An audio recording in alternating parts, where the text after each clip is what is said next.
자, 우리 계신 하나님의 말씀 창세기 46장 1절부터 7절을 찾겠습니다. 창세기 46장 1절에서 7절, 구약 성경 73쪽입니다.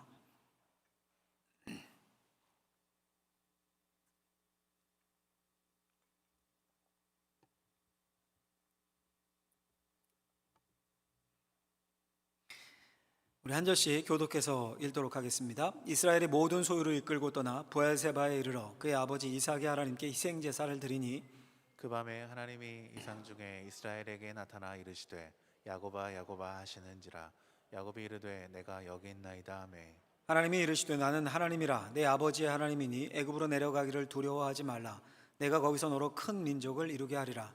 내가 너와 함께 애굽으로 내려가겠고 반드시 너를 인도하여 다시 올라갈 것이며 요셉이 그의 손으로 내 눈을 감기리라 하셨더라. 야곱이 브엘세바에서 떠날새 이스라엘의 아들들이 바로가 그를 태우려고 보낸 수레에 자기들의 아버지 야곱과 자기들의 처자들을 태우고 그들의 가축과 가나안 땅에서 얻은 재물을 이끌었으며 야곱과 그의 자손들이 다 함께 애굽으로 갔더라. 같이 했습니다. 이와 같이 야곱이 그 아들들과 손자들과 딸들과 손녀들 곧 그의 모든 자손을 데리고 애굽으로 갔더라. 아멘. 잠시 기도하겠습니다. 하나님, 모여서 주를 예배합니다. 또 각 처소에서 주님을 예배합니다. 그리고 주의 말씀을 받습니다. 이 시간 성령께서 역사하셔서 이 말씀을 통해 우리가 결단하고 또 하나님께 더 가까이 가고 우리의 삶의 변화와 회복이 있게 하여 주옵소서. 악한 사탄막이 틈타지 못하도록 함께 하시고 성령 우리의 마음을 지키실 줄을 믿사오며 예수님의 이름으로 기도하옵나이다.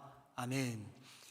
오늘은 브엘세바라는 제목으로 하나님 말씀 전하고자 합니다. 사실 오늘 본문이 목요일 큐티의 본문이에요. 그러니까 우리가 큐티에 따라 새벽 설교를 하니까 목요일 새벽 본문이기도 한데요. 제가 묵상을 하다가 목요일에 큐티를 하다가 도전을 많이 받고 오늘 본문으로 말씀을 나눠야겠다라고 생각을 하고 준비를 했습니다.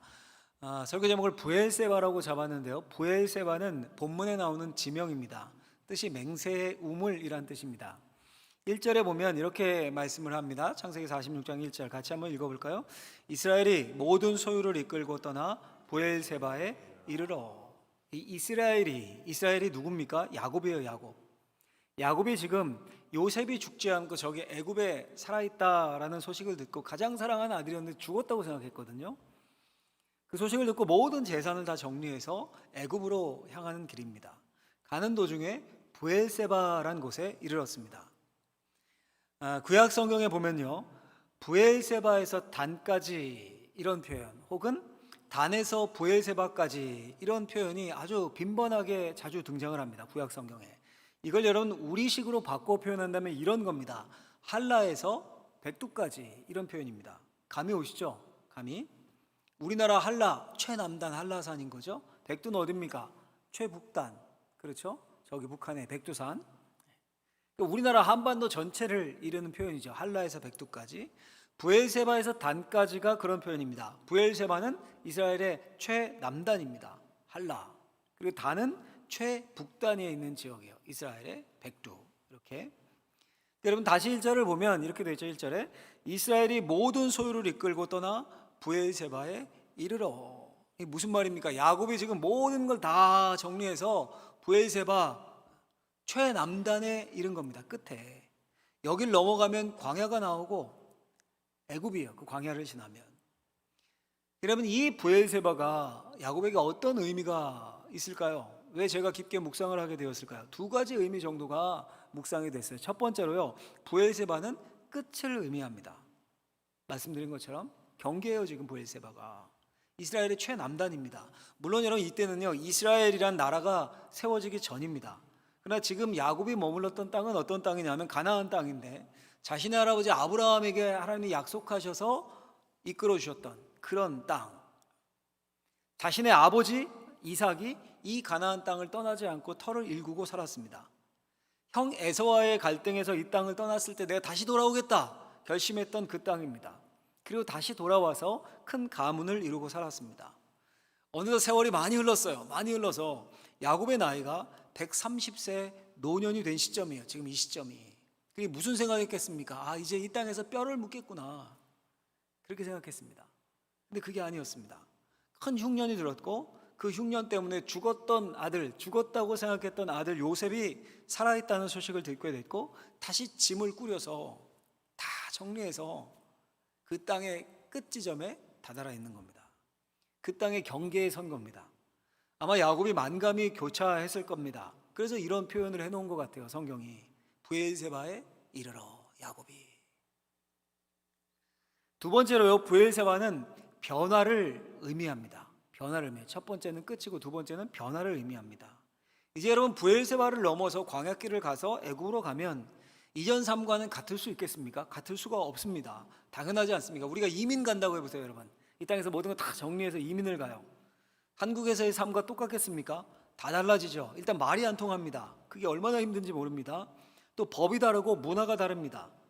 여러분 요즘 같은 뭐 세계가 하나다 뭐 이렇게 글로벌 시대에도 이민을 가면 이 정착하기 힘들고 어려운데 이 수천 년 전에 이거 말해 뭐 하겠습니까? 애굽의 언어와 또 법과 문화와 삶의 양식을 배워야 합니다. 온 가족의 삶이 이전과 같을 수 없을 겁니다. 장담이 안 됩니다. 무슨 일로 먹고 살 수 있을지 확신할 수 없습니다. 오직 사랑하는 아들 요셉이 살아있고 요셉이 오라고 했으니까 그 요셉만 믿고 가는 길입니다. 또 흉년이라 안 갈 수도 없습니다. 거기 애굽에만 지금 먹을 것이 있는 상황이니까. 이 모든 게 불확실하고 불안한 상황입니다. 어떤 현실을 마주칠지 아무도 모릅니다. 아무도 몰라요. 그것이 브엘세바에 이른 야곱이었습니다. 노년의 끝에 서 있는 야곱. 변화와 불확실한 삶을 대면해야 하는 야곱입니다.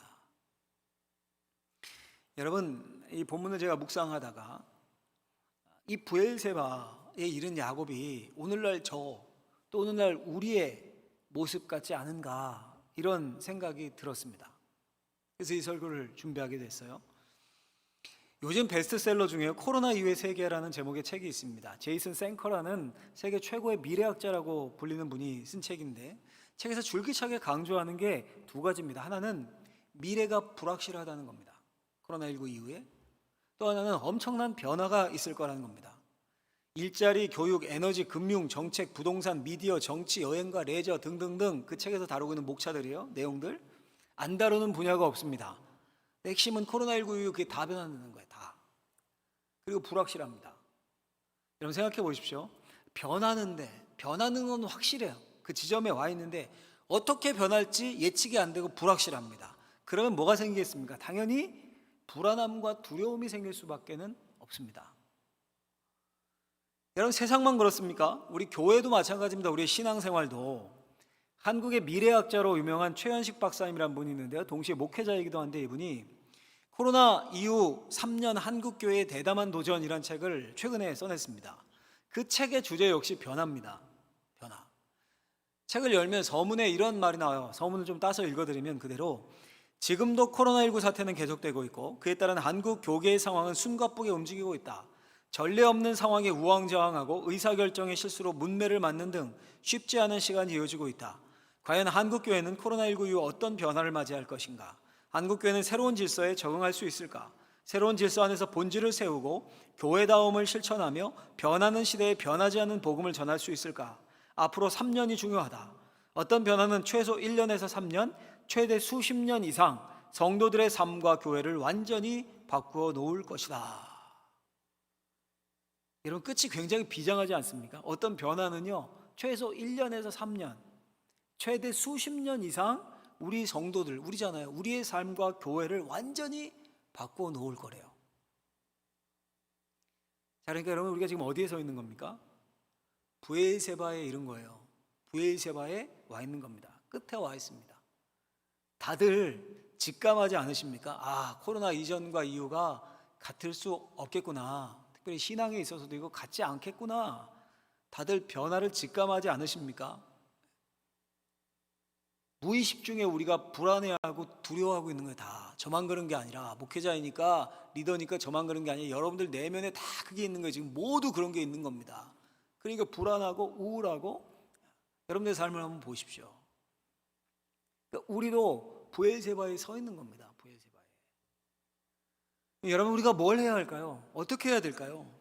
좀 전에 제가 소개했던 그 최현식 박사님의 책에 보면 미래를 위한 3가지 질문을 던지고 이에 답을 해나가고 방향을 정하라 이렇게 얘기하거든요. 그 세 가지 질문이 이거예요. 제가 읽어드리면 첫 번째는 무엇을 이전으로 돌리고 무엇을 남겨둘 것인가. 둘째는 무엇을 버리고 무엇에 집중할 것인가. 셋째는 무엇을 지키고 무엇에 변할 것인가. 무슨 말입니까, 여러분? 이 급변하는 시대 속에서 분명히 바뀌는데 변하고 버릴 것, 그리고 남겨두고 집중하고 지킬 것이 있다는 겁니다. 여러분, 우리는 뭘 붙잡아야 합니까? 먼저 당연히 집중하고 지킬 것, 변해서는 안 되는 것들을 붙잡아야 돼요. 그렇죠? 변하는 것들은 상황에 맞게 변화가 올 수밖에 없어요. 이거는. 근데 붙잡아야 될 것, 집중해야 될 것, 지켜야 될 것, 그게 뭘까요, 여러분? 오늘 브엘세바에 이른 다다른 야곱이 분명하게 우리에게 가르쳐 줍니다. 같이 한번 1절을 다시 한번 읽어보겠습니다. 1절을 다시 한번 46장 1절 말씀 있습니다. 이스라엘이 모든 소유를 이끌고 떠나 브엘세바에 이르러 그의 아버지 이삭의 하나님께 희생제사를 드리니. 아멘. 야곱이 브엘세바에서 뭘 합니까? 예배예요. 예배. 희생제사를 드리니, 예배를 드립니다. 브엘세바의 뜻이 맹세의 우물이라고 말씀드렸습니다. 맹세의 우물, 예배를 맹세하고 있는 거예요. 그럼 여러분, 우리는 뭘 해야겠습니까? 우리는 야곱으로부터 뭘 배울 수 있겠습니까? 우리 역시 뭘 맹세하면 좋겠습니까? 맹세의 의미에서 우리도 같이 한번 읽어보죠. 같이 한번 화면을 보고 읽어보겠습니다. 우리는 예배에 집중하고 예배를 지키고 예배를 전수해야 한다. 할렐루야. 잊으시면 안 돼요. 예배가 무엇입니까? 하나님을 만나는 겁니다. 하나님의 임재를 경험하는 게 예배의 핵심입니다. 여러분, 왜 야곱이 그 브엘세바라는 그 끝에서, 그 변화의 시작점에서 하나님께 예배했을까요? 왜? 야곱의 인생의 여정의 큰 변화의 사건들, 굵직굵직한 아주 위기의 순간, 변화의 순간, 끝에 다다른 순간들을 떠올려 보면요, 큰 사건들만 제가 몇 가지 짚어드리겠습니다. 먼저요, 가장 큰 변화를 맛봤던 사건, 형에게 장자권을 속여서 빼앗고 집안에 갈등이 일어납니다.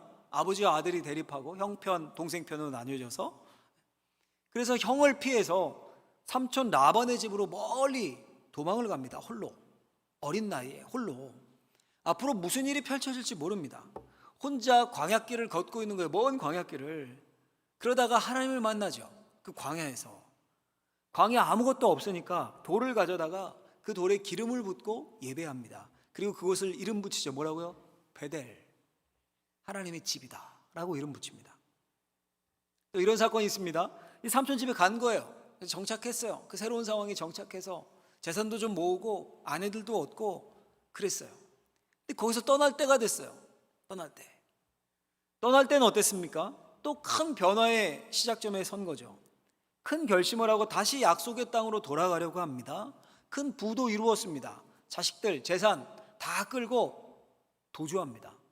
성경에 보면 가만히 떠났더라라고 돼 있어요. 31장에 보면 창세기. 가만히 떠났다. 몰래. 욕심 많은 라반이 난리칠까 봐 도망한 겁니다. 그리고 라반이 알고는 진짜 냅다 뒤쫓아옵니다. 쫓아와요. 만나서 한바탕 설전이 벌어집니다. 그리고 타협을 하고 맹세를 해요. 그 다음에 야곱이 뭘 할까요?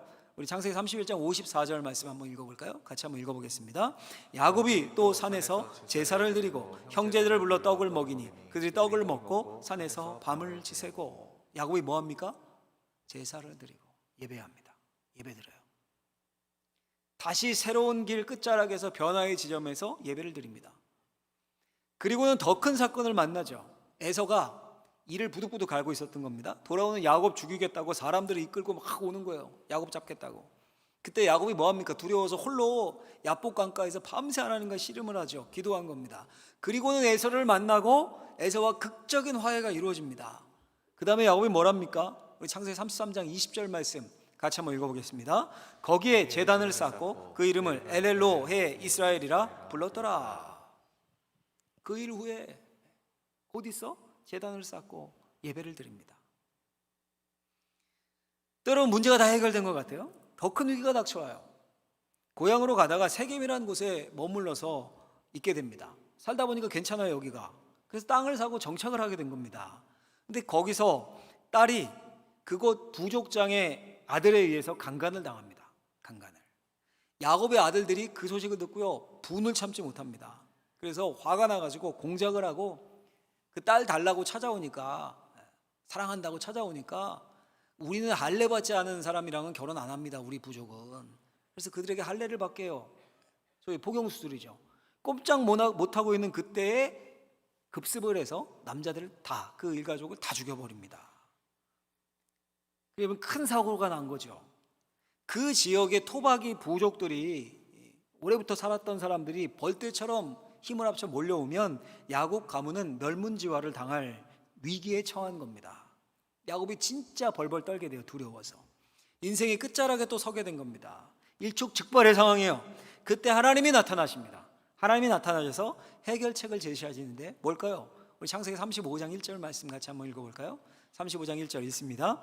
하나님이 야곱에게 이르시되 일어나 베델로 올라가서 거기 거주하며 내가 내 형 에서의 낯을 피하여 도망하던 때에 내게 나타났던 하나님께 거기서 제단을 쌓아라. 아멘. 답이 뭡니까? 베델에 가서 예배해라. 제단을 쌓아라. 가서 하나님께 예배하라는 겁니다. 야곱이 그대로 행합니다. 여러분, 이게 야곱의 인생이었습니다. 인생의 발자취. 무슨 말입니까? 위기의 때, 끝에 서 있는 것 같을 때, 변화의 때, 불안한 때, 미래가 불확실할 때 늘 야곱이 붙잡고 행했던 것, 지켰던 것은 뭐였습니까? 예배였어요. 예배. 하나님의 임재를 구했습니다. 여러분, 요즘 간혹 이제 성도님들을 만나고 상담하고 그럴 일이 있습니다. 그때마다 제가 강조하는 게 있습니다. 어제도 그런 말씀을 드렸는데 어떤 분께 예배밖에 없습니다. 예배하면서 힘을 얻으셔야 합니다. 여러분, 이게 무슨 신학이나 교리니 이런 차원에서 제가 드리는 권면이 아니라요, 실제 제가 제 삶에서 경험하는 바입니다. 코로나 블루가 유행이라고 하지 않습니까? 4명 중 3명이 코로나 블루에 속해 있다고 그래요. 자신도 모르는 사이에 우울해지는 거예요, 상황이. 목사니까 저는 아닐 거다. 아니, 저도 똑같아요. 저도 순간순간 불안해지고 두렵고 그럴 때가 진짜 많습니다. 또 목회자이고 설교 준비를 매주 해야 되니까 성경뿐 아니라 신문이나 뉴스나 각종 토론, 이 세상 돌아가는 것들도 자주 찾아보거든요, 일부러. 근데 볼수록 겁이 나는 거예요, 이게. 너무 변화가 빠르고 이 세상이 끝에 와 있는 것 같습니다. 목회 환경 역시 마찬가지고 급변하고 있습니다. 근데 여러분, 그럴 때마다 마음이 우울해지고 낙심되고 두려워지고 불안해지고 그럴 때마다 어김없이 새 힘이 솟아나고 마음이 회복될 때가 언제일까요? 제게 있어서 언제일까요? 막 텔레비전 보고 그럴 때일까요? 예배의 때요, 예배의 때. 하나님 앞에 나올 때, 하나님 앞에 나올 때. 현장에 이 예배 처소 자리를 지키신 분들은 알겠지만, 예전에는요, 제가 저녁 예배 때 이 강단에 올라와 있었습니다. 제가 설교를 안 하고 우리 부목사님들이 설교할 때도 이 뒷자리에 지키고 있었습니다. 그렇죠? 그게 우리 교회 전통처럼 이렇게 되어 왔었죠. 근데 지금은 어때요? 눈치채신 분들, 이 예배당에 와서 예배드리는 분은 알겠지만, 이 내려와서 예배드립니다, 제가. 그렇죠? 그리고 광고 때에만 올라오고 예배 집중하려고. 예배 아니면 안 되겠다는 생각이 저 자신에게 있어서 들었기 때문에, 그래서 그런 권면을 드리는 거예요. 예배밖에 없습니다. 예배하면서 힘을 얻으셔야 합니다. 여러분, 우리 성도님들 중에도 많은 삶의 변화가 찾아왔거나 그 변화의 끝자락에 있는 분들 꽤 많으실 겁니다. 저도 알고 있는 분들 꽤 많아요. 사업에 집중을 바꿔야 되고, 삶의 패턴이 바뀌고, 오랫동안 하던 일을 그만두고, 건강에 적신호가 켜지고, 관계가 멈춰서고, 어디서 돌파구를 찾을 수 있습니까? 우린 세상이 없는 것을 가지고 있습니다. 그게 예배예요. 예배에서 찾으셔야 합니다. 하나님과의 만남을 중심에 놓으셔야 돼요. 그게 시종일관 성경이 우리에게 말해주는 바입니다. 예배를 중심에 놓으면 실패하지 않습니다. 예배를 중심에 놓으면 삶의 끝자락에서도 새 길이 보입니다. 예배를 중심에 놓으면 마음의 회복과 삶의 회복이 일어납니다. 여러분, 야곱의 삶뿐 아니라 이게 성경이 처음부터 끝까지 우리에게 알려주는 바입니다. 예배가 성경 전체를 장악하고 있습니다. 창세기의 최초의 인간 아담 어떻습니까? 하나님의 명령을 순종함으로 예배해야 됐어요, 하나님을. 근데 실패하죠, 거기에. 그게 타락입니다. 예배의 실패가. 성경의 끝책인 요한계시록 어떻습니까? 어떻게 끝납니까? 하나님 앞에 영원한 예배를 올려드리는 장면으로 절정에 다다르죠. 성경의 중간 부분 긴 역사를 차지하잖아요. 성경이 역사 이야기를 많이 하지 않습니까? 긴 분량을 차지하고 있는 그 역사의 주인공 나라 이스라엘, 여러분 왜 망했습니까? 왜? 하나님의 백성들이었는데, 택한 나라였는데 왜 망했습니까? 간단해요. 예배에 실패했기 때문입니다. 예배에 실패했기 때문에. 그게 핵심입니다. 예배에 실패하고 우상 섬기다가. 여러분, 대면 예배든 비대면 예배든, 예배당에 가든 가정이든 개인 예배든 공적 예배든 하나님께 예배하는 것을 멈추시면 안 됩니다. 불안할 때, 두려울 때, 끝에 있는 것 같을 때, 엄청난 삶의 변화를 앞두고 있을 때 우리가 해야 할 것, 우리가 돌아가야 할 자리는 어디예요? 예배예요. 예배하셔야 합니다. 야곱이 그랬던 것처럼 마음 중심에서부터 하나님을 찾는 거예요. 하나님께 나오시고 하나님께 물으셔야 합니다. 공동의 예배에서, 개인의 예배에서 하나님께 나아가는 거예요. 예수님도 분명히 말씀하셨습니다. 뭐라고 하셨습니까? 영과 진리로 예배할 때가 오나니 언제라고요? 곧 이때라. 곧 이때라. 우리에게 주시는 말씀이기도 해요. 바로 지금 이때 영과 진리로 예배할 때다. 다시 예배를 회복하시고 다시 은혜를 갈망하고 하나님께 가까이 가는 것, 그것만이 살 길이에요. 변화의 시대에 우리가 반드시 놓지 않고 붙잡아야 될 이 예배를 토대로 해서 다른 것들을 만들어가고 우리의 삶을 결정하고, 그게 우리에게 나아갈 방향입니다. 그런 저와 여러분들 되시길, 그러면 하나님이 함께 하셔요. 인도하십니다. 그 은혜를 맛보길 예수님의 이름으로 축원합니다. 축원합니다. 자, 여러분, 그러면 그렇게 하나님께 예배할 때 어떤 일이 일어날까요? 어떤 일이? 하나님 우리에게 뭘 주실까요? 야곱이 뭘 받았을까요? 이렇게 삶의 순간순간 브엘세바에서 예배할 때 끝자리에서 두 가지 확신을 받아요. 두 가지. 첫째는 같이 한번 화면을 보고 읽어보겠습니다. 하나님은 반드시 우리와 함께 하신다는 확신을 주신다. 함께 하신다는 확신, 정말 중요한 겁니다. 이게 오늘 본문 3절 4절 말씀을 같이 한번 다시 읽어보겠습니다. 3절 4절이 있습니다. 하나님이 이르시되 나는 하나님이라 내 아버지의 하나님이니 애굽으로 내려가기를 두려워하지 말라. 내가 거기서 너로 큰 민족을 이루게 하리라. 내가 너와 함께 애굽으로 내려가겠고 반드시 너를 인도하여 다시 올라올 것이며 요셉이 그의 손으로 내 눈을 감기리라 하셨더라. 아멘. 브엘세바에서 그 새로운 삶, 그 끝자락에서 불안한 야곱이 하나님께 예배하자 하나님 무슨 말씀 주십니까? 두려워하지 말라. 야곱의 두려움과 불안을 확실히 알고 계셨던 거예요. 두려워하지 말아라. 그리고 약속을 주셨죠. 내가 너와 함께 애굽으로 갈 것이다. 할렐루야. 내가 같이 갈 것이다. 여러분, 이 말씀을 받자마자 야곱이 어떻게 행동합니까? 바로 이어진 5절에 보면요, 야곱이 브엘세바에서 떠날세. 일어나 브엘세바를 떠납니다. 확신을 가지고 하나님이 함께 하심을 확신하고 힘을 얻은 겁니다. 힘을. 여러분, 우리가 예배할 때 무슨 일이 일어납니까? 예배할 때 바로 이 확신이 생기는 겁니다. 이 확신이. 지금까지 나와 함께 하셨던 하나님이 앞으로 내 삶에 어떤 변화가 있고 어떤 상황이 벌어지고 무슨 일이 있어도 하나님이 나와 함께 하실 것이다. 이 확신이에요. 평안하든 불안하든 코로나19로 변화가 있든 없든 내 감정이 우울하든 아니든 하나님이 우리와 함께 하시고 함께 가십니다. 예배는 그 하나님이 나와 함께 하심을 확인하는 시간이에요. 말씀은 그 하나님의 약속, 그 약속을 다시 새기는 시간입니다. 여러분들의 인생 여정을 한번 쭉 반추해 보십시오. 하나님이 때마다 시마다 함께 하지 않으셨습니까? 잊지 않으셨으면 좋겠습니다. 우리가 잊지 않았으면 좋겠어요. 우리 같이 한번 따라해 볼까요? 같이 한번 따라해 보겠습니다. 하나님이 우리와 함께 하신다. 하나님이 우리와 함께 하신다. 다시 한번 하겠습니다. 하나님이 우리와 함께 하신다. 하나님이 우리와 함께 하신다. 할렐루야. 굳게 믿고 굳게 붙잡고 놓지 않는 예배 때 이 확신이 생기는 거예요. 다른 무슨 변화가 아니라 이 확신이 생기면 일어나 걸어갈 수 있는 겁니다.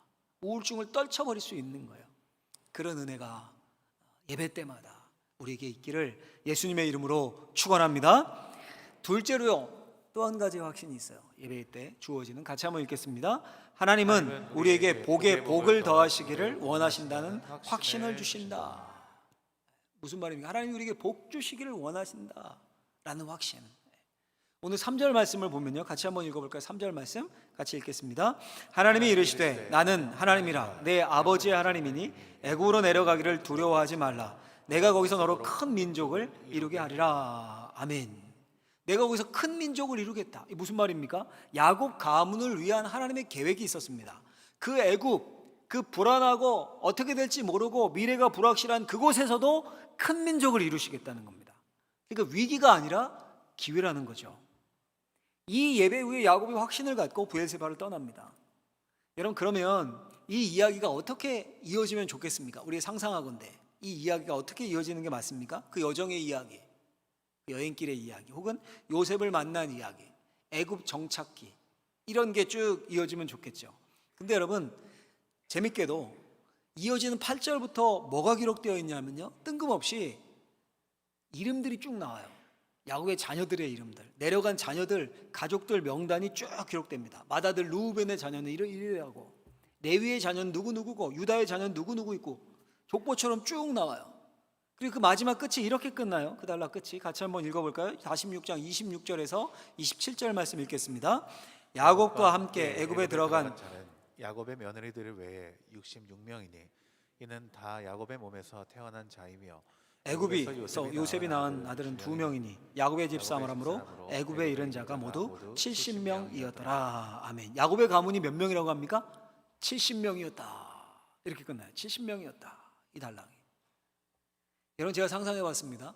만약에 제가 살아생전 70명의 가문을 이룬 거야. 제가 살아있는데 손주 손녀가 다 합치니까 70명이 됐습니다. 엄청난 축복이죠. 야곱이 이렇게 복받은 인생이었습니다. 오래 살았고 130년 인생을 살았고, 하나님이 그와 함께 하셨고, 고비 때마다 예배를 받으셨고 은혜를 베푸셨습니다. 갈 길을 알려주셨습니다. 복을 주셨습니다. 이미 충분한 것 같아요. 70명이나 이르렀다. 근데 하나님의 계획은 뭡니까? 그 끝이 아니에요. 내가 거기서 너로 큰 민족을 이루게 하리라. 더 큰 가문이 되게 하겠다가 아니에요. 큰 민족을 이루게 하리라. 70명으로 가문이 번성했는데 이 차원이 아니라 그 이방 땅에서 더 큰 민족을 이루게 하시겠다는 겁니다. 이게 하나님의 계획이에요. 그러니까 복에 복을 더하시겠다는 겁니다. 실제로 이 말씀이 이루어져서 애굽에서 번성하고 나중에는 이스라엘 민족이 되죠. 야곱의 후예들이. 여러분, 우리가 믿고 예배하는 하나님이 바로 이 하나님이십니다. 여러분, 하나님은 온 우주 피조물 중에 누구에게 제일 관심이 있으실까요? 우리에게, 택함 받은 자녀들에게 제일 관심이 있으십니다. 저와 여러분들에게. 우리 예배를 받기 원하십니다. 우리에게 기본적으로 복을 주기를 원하시는 분이십니다. 복에 복을 더하기를 원하십니다. 이게 하나님의 기본 마음이고 계획입니다. 이걸 예배 시간에 확인하는 거예요. 여러분 아시는 것처럼 제게 이제 두 아들이 있지 않습니까? 함께 있으면 장난을 많이 치고 잘 놀아요. 저도 아이가 돼서 깔깔거리고 장난도 치고 잘 놉니다. 제가 일주일에 텔레비전을 뭐 거의 안 보는데요. 볼 때 이제 주로 아이들과 있을 때, 아이들과 함께 할 때 보고는 해요. 잘 놀아요. 아이들도 잘 따르고, 뭐 제 생각일지 모르지만 이건 저는 잘 따른다고 생각해요. 애들은 어떻게 생각할지 모르지만. 근데 말 안 듣고 그럴 때도 있겠죠. 그럴 때는 정색을 하고 혼낼 때도 있습니다. 또 때로는 매를 들 때도 있어요. 목사님 애 매일 때리시나 보다. 이게 아니라요. 지금은 이제 커서 그렇지 못하는데 아주 어릴 때 한두 번 이제 큰 뭐 잘못을 했다고 생각했을 때 매를 든 적이 있어요. 한 두어 번 정도 든 것 같아요, 지금까지. 여러분 한번 생각해 보세요. 저를 포함해서 모든 여러분들, 부모님들 이야기하는 겁니다. 제가 아이들에게 잘해줄 때의 마음과 제가 아이들을 혼내고 매를 들 때의 마음이 다를까요? 잘해줄 때는 막 사랑의 마음이고 너무 예뻐서 잘해주는 거고, 매를 들 때는 막 저주가 섞여가지고 이놈 미워가지고 막 그래서 매를 드는 겁니까? 여러분들 그렇게 아이 키우지 않으셨죠? 당연히 아니죠. 늘 무슨 마음이에요? 늘 사랑의 마음이에요. 늘 사랑의 마음입니다. 그 사랑이 상황에 따라 다른 양상으로 나타날 뿐입니다. 그렇죠? 우리 하나님도 마찬가지인 겁니다.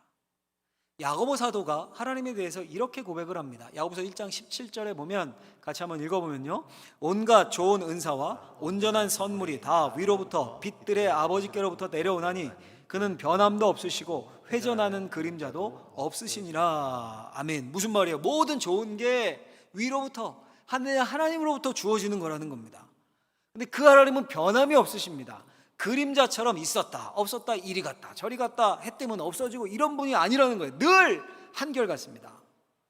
우리가 브엘세바에 있건 큰 어려움이 있건 문제가 있건 아니면 잘 살고 별 문제 없고 평안하건 하나님이 우리를 향한 마음은 똑같습니다. 복에 복을 더하시기를 원하신다는 거예요. 근데 그 하나님의 사랑을 우리의 상황에 따라서 우리가 다르게 느낄 뿐이에요. 우리가 힘들고 어렵고 매맞고 있을 것 같은데, 매맞고 있는 것 같을 때는 어떤 마음이 드는 거야? 야, 이 하나님 계시는가 이거? 나 이렇게 미워하시는가? 이 마음이 드는 거고, 잘 되고 이럴 때는 무슨 생각 듭니까? 아, 하나님이 날 사랑하시는구나. 우리 입장에서는 그렇지만 하나님 아버지 입장에서는 어떻다고요? 다 똑같은 거예요. 우리를 사랑하시는 마음, 한결같이 복에 복을 더하시기를 원하시고 좋은 것을 채우시기를 원하십니다. 그 하나님을 만나고 체험을 받고 회복되고 길을 인도받는 시간이 바로 예배의 시간이에요. 예배의 시간. 예배의 자리에서 하나님이 어떤 분이시고 우리를 어떻게 대하시는지를 체험하게 됩니다. 그 체험을 우리가 뭐라고 표현하는 거냐면 바로 은혜다라고 표현하는 거예요. 은혜다. 여러분, 은혜를 받았다는 것은 그 하나님을 알고 체험하는 겁니다. 잊지 마십시오. 하나님은 우리의 불행과 어려움을 옆에서 보시면서 즐거워하시는 분이 절대 아니십니다. 같이 아파하시고 같이 눈물을 흘리시고 같이 고통스러워하시는 분입니다. 그게 선명하게 드러난 것이 성육신이고 십자가죠. 십자가. 그리고 여러분, 궁극적으로 하나님은 우리에게 복에 복을 더하시기를 원합니다. 영원한 생명 주시기를 원하십니다. 이 하나님을 우리 예배를 통해 경험하는 거예요. 그 하나님을 깨닫는 겁니다. 만나는 겁니다. 그런 축복이 앞으로 매 예배 때마다 있게 되기를 예수님의 이름으로 축원합니다. 축원합니다. 말씀을 맺겠습니다. 제가요 정기적으로 이렇게 교제하는 이 목회자 모임이 몇 개가 있습니다. 몇 그룹이 있어요. 요즘에 이제 만나기 어려우니까 카톡으로 하고 또 잠잠했을 때는 좀 이 코로나가 잠잠하고 했을 때는 각 교회에 방문해서 목회적 고민을 나누기도 하고 기도도 하고 뭐 이런 모임들이 몇 개 있습니다. 저 수도권 지역 모임도 있고 이 울산 지역에도 모임이 있어요. 또 전국적으로 뭐 이렇게 흩어져 있는 모임도 있고 때가 되면 모이고 이런 모임도 당연히 여러분 목회자들 모임이니까 모이면 다 모든 그룹의 모임이 다 각각이지만 모이면 다 하는 얘기는 교회 얘기, 목회 이야기입니다. 카톡으로도 계속 그런 글들 오가고 특별히 수도권 목회자들 모임은 지금 뭐 난리죠. 우리 교회는 오늘도 못 드린다, 뭐 너무 안타깝다 이런 이야기부터 해가지고 이제 줌으로 모여서 한번 만나자 이런 그룹도 있는데, 근데 여러분 각각의 모임이거든요. 각각의 그룹이고. 근데 요즘 들어 카톡이든 뭐 어쩌다 볼 수 있을 때 보건 잠잠했을 때 그때 이 코로나19라는 상황을 바라보면서 공통분모로 각 그룹에서 나오는 모든 목회자들이 이야기가 있는데 뭘까요? 그게 뭘까요? 바로 가정에 관한 이야기예요. 가정에 관한 이야기. 이 상황을 바라보면서 가정에 관한 이야기, 가정의 신앙의 계승, 이걸 어떻게 해야 되나 교회가 고민해야 될 때다. 이걸 위해 하나님이 코로나19라는 상황을 허락하신 것 같다라고 말하는 목사님도 계셔요. 굉장히 동의합니다. 저도.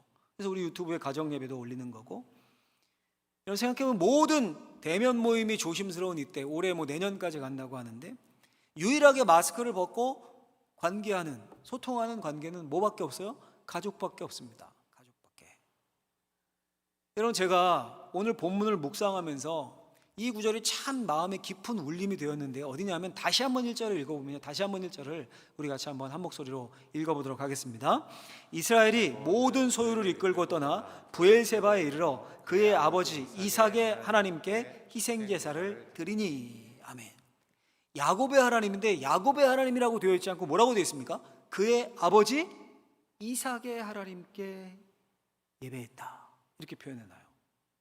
이삭의 하나님, 아버지 이삭의 하나님께 야곱이 예배했다. 여러분 한번 생각해 봤습니다. 이 구절을 묵상하면서 생각해 봤습니다. 이렇게 브엘세바에서, 베델에서, 세겜에서 삶의 끝자락인 것 같을 때 삶의 위기, 변화의 격변의 순간에 예배하는 것을 야곱이 누구에게 배웠을까? 누구에게 배웠을까? 그때는 교회가 없었거든요. 교회 공동체가. 누구에게 배웠을까? 그의 아버지 이삭에게서 배운 겁니다. 가정에서 배운 거예요. 이삭에 대해 소개하는 구절 한번 읽어볼까요? 창세기 26장 23절부터 25절 집중해서 한번 읽어보십시오. 창세기 26장 읽습니다. 이삭이 거기서부터 브엘세바로 올라갔더니 그 밤에 여호와께서 그에게 나타나 이르시되 나는 내 아버지 하나님 아브라함의 하나님이니 두려워하지 말라. 내 종 아브라함을 위하여 내가 너와 함께 있어 내게 복을 주어 내 자손이 번성하게 하리라 하신지라. 이삭이 그곳에 제단을 쌓고 여호와의 이름을 부르며 거기 장막을 쳤더니 이삭의 종들도 거기서 우물을 팠더라. 아멘. 여러분 놀랍죠? 데자뷰 같지 않습니까? 지금 여러분 야곱보다 먼저 누가 브엘세바에 이르렀습니까? 아버지 이삭이 브엘세바에 이르렀어요. 그 땅 끝에. 그리고 거기서 이삭이 역시 뭘 합니까? 하나님을 예배해요. 이삭이 그곳에서 제단을 쌓고, 이때도 역시 여러분 이삭도 어려운 시기였습니다. 우물 파는 거 다 빼앗기고 밀려가지고 끝까지 간 거예요. 지금 그 땅 끝까지. 이번에 어떻게 표현하십니까? 하나님이 이삭의 아버지 아브라함의 하나님이다 라고 표현되어 있어요.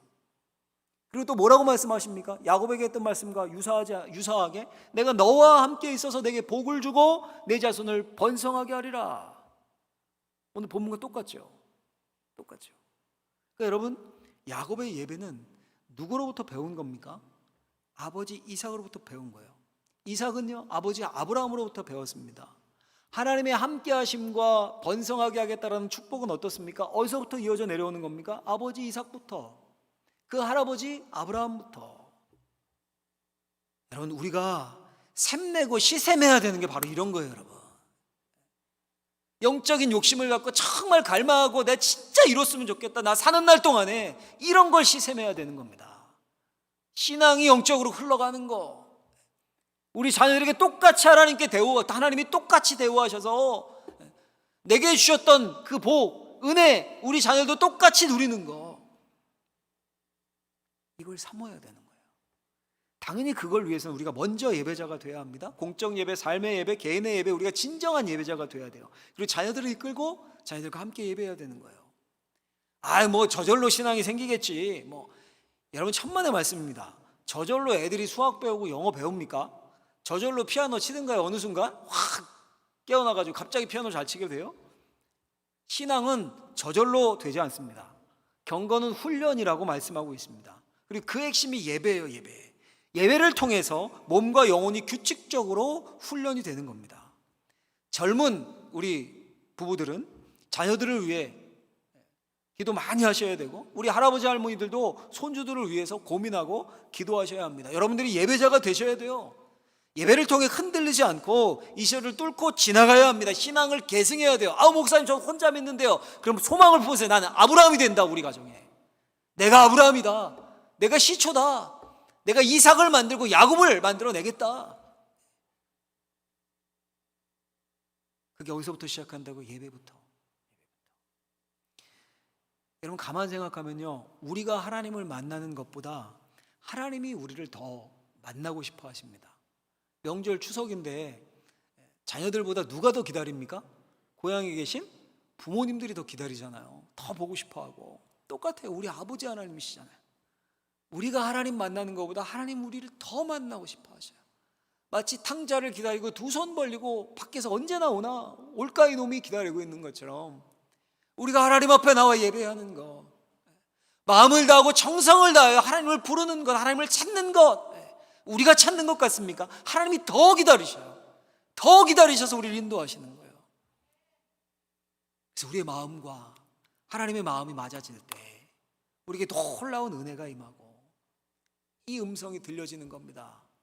영민아, 사랑하는 누구누구야, 두려워하지 말아라. 브엘세바에 있다고 내가 애국까지 같이 간다. 걱정하지 말아라. 이 음성을 듣고 이 불안하고 또 두려운 시기를, 격변하는 시기를 견뎌낼 뿐 아니라 뚫어내며 승리할 수 있는 저와 우리 사랑하는 모든 성도님들이 되시기를 예수님의 이름으로 축원합니다. 기도하겠습니다.